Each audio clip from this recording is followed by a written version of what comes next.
మనుషుల ప్రేమ పరిమితం, కాని దేవుని ప్రేమ ఎల్లప్పుడూ నీకోసం. నువ్వు చూసే ప్రేమ కేవలం వ్యక్తులకు మాత్రమే, కాని దేవుని ప్రేమ ఎలా ఉంటుందో తెలుసా? మనుషుల ప్రేమ అనేది మన జీవితంలో అందించే మొదటి అనుభవాలలో ఒకటి. మనం చిన్నపిల్లలుగా పెరుగుతున్నప్పుడు, మమేకం, స్నేహం, అనురాగం, పరస్పర బంధం ఇవి మన జీవితంలో ప్రాథమికంగా ఉండే భావాలు. మనకు తెలుసు, మనం ఎవరినైనా ప్రేమిస్తే, వారు కూడా మన ప్రేమకు ప్రతిస్పందిస్తారు. కాని ఈ ప్రపంచంలో మనం ఎక్కువగా గమనించే ఒక విషయానికి ఏమిటంటే, మనుషుల ప్రేమ చాలాసార్లు పరిస్థితులపైన ఆధారపడుతుంది. వారు మనతో ఉండేవారికి ఉపయోగపడినప్పుడు, మనకు ఆప్తమమై ఉంటారు. కాని అవసరం లేకపోతే, కొంతమంది మనతో దూరంగా ఉంటారు. మనం ఆశించిన సమాధానం ఇచ్చే అవకాశం చాలా తక్కువగా ఉంటుంది. మనుషుల ప్రేమ ఒక విధంగా లాజికల్ అవసరాలకు, ఫలితాలకు, సందర్భాలకు అనుగుణంగా ఉంటుంది. ఇది సహజమే. మనిషి స్వార్థం, భావోద్వేగాలు, పరిస్థితులు అన్నీ మన ప్రేమను పరిమితం చేస్తాయి. మనం ఎప్పుడైనా దుఃఖం, విఫలం, ఒంటరితనం అనుభవిస్తే, మనకు తెలిసినది ఏమిటంటే, ఆ ప్రేమ అస్థిరంగా ఉంటుంది. మనుషుల ప్రేమతో మనం ఆత్మీయత, భరోసా, సౌభాగ్యం అనుభవించవచ్చు, కాని అది ఎల్లప్పుడూ స్థిరంగా ఉండదు. ఇక్కడే దేవుని ప్రేమ యొక్క మహత్తు తెలుస్తుంది. నువ్వు వాళ్లకి ఉపయోగపడేంత వరకే ఈ మనుషుల ప్రేమ, కాని దేవుని ప్రేమ ఎలా ఉంటుందో దేవుడిచ్చుమాట మీకోసం అని మనకు తెలియజేస్తుంది. దేవుడు ఇచ్చే ప్రేమ అనేది అనంతమైన, నిశ్చల, మరియు శాశ్వతమైనది. ఇది మన పరిస్థితుల, మన వైఫల్యాల, మన సామర్థ్యాల మీద ఆధారపడదు. మనం మంచి ఉన్నాం లేదా చెడ్డాం అనే దానిపై కాదు. మనం ఎల్లప్పుడూ దేవుని ప్రేమలో ఉంటాము. మనుషుల ప్రేమ పరిస్థితులపైన ఆధారపడినప్పుడు, దేవుని ప్రేమ కేవలం మనకు ఆత్మీయ బలాన్ని, శాంతిని, నమ్మకాన్ని ఇస్తుంది. ఇది మనం మన జీవితంలో ఎదుర్కొనే అన్ని సమస్యలను దాటించగలదు. మనం ఒంటరిగా ఉన్నా, మనం విఫలమై ఉన్నా, మనం తలచుకున్నట్లుగా సాధించలేకపోయినా, దేవుని ప్రేమ మనతో ఉంటుంది. ఇది ఒక తల్లి ప్రేమలా ఉంటుంది. నిరంతర పరిరక్షణ, అండగా, మార్గనిర్దేశంగా ఉంటుంది. ఎందుకు మనుషుల ప్రేమ పరిమితం అవుతుంది? ఎందుకంటే మనిషి స్వార్థభావంతో, అనుభవాలతో, సామాజిక పరిస్థితులతో ఆడుకుంటాడు. అతను మనం ఇచ్చే ప్రేమను అర్థం చేసుకోకపోవచ్చు, లేదా అతను మనకు ఆవశ్యకత ఉన్నప్పుడు మాత్రమే మన ప్రేమను అంగీకరిస్తాడు. కాని దేవుని ప్రేమ అనంతమైనది, పరిమితి లేని దయతో నిండినది.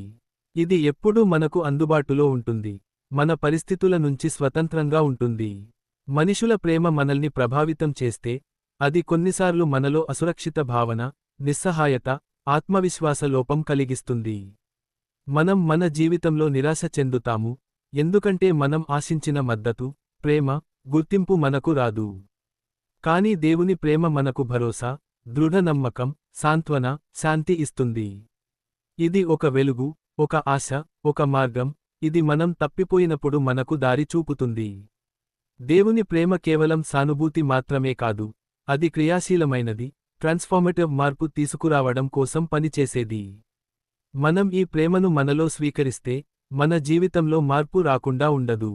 మనం మన పాత భయాలు, మన పాత నిరాశలు, మన పాత బాధల నుండి విముక్తులమవుతాము. ఇది మనకు సత్యమైన స్వాతంత్రం ఇస్తుంది. ఈ ప్రేమ మనకు కేవలం వ్యక్తిగతంగా, ఆత్మీయంగా మాత్రమే కాదు, జీవితంలోని ప్రతి సంబంధంలో, ప్రతి పని, ప్రతి నిర్ణయంలో మనకు మార్గనిర్దేశం చేస్తుంది. ఇది మనను నిష్పక్షపాతంగా, నిరభిమానంతో, ఇతరులను కూడా ప్రేమించేలా చేస్తుంది.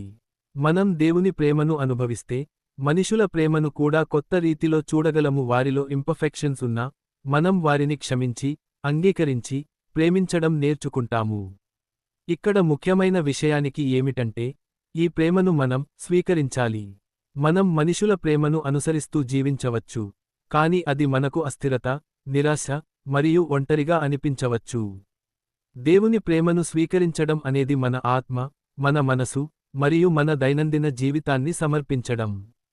మనం దేవుని ప్రేమను అర్థం చేసుకుంటే, అది మనకు శాంతి, ధైర్యం, ఆశ, మరియు నిజమైన సంతోషం ఇస్తుంది. ఈ ప్రేమను మనం కేవలం గ్రహించకపోవడం, వచించడం కాదు, కానీ జీవించాలి. ప్రతి కష్టంలో, ప్రతి సమస్యలో, ప్రతి సమస్యలలో దేవుని ప్రేమను గుర్తించాలి. మనం ఎప్పుడూ దీన్ని అనుభవిస్తాము. నువ్వు ఒంటరివి కాదు, నేను ఎల్లప్పుడూ నీతోనే ఉన్నాను. ఇది మనిషి చెప్పలేని, కాని దేవుడు ప్రతి సందర్భంలో చూపే ప్రేమ.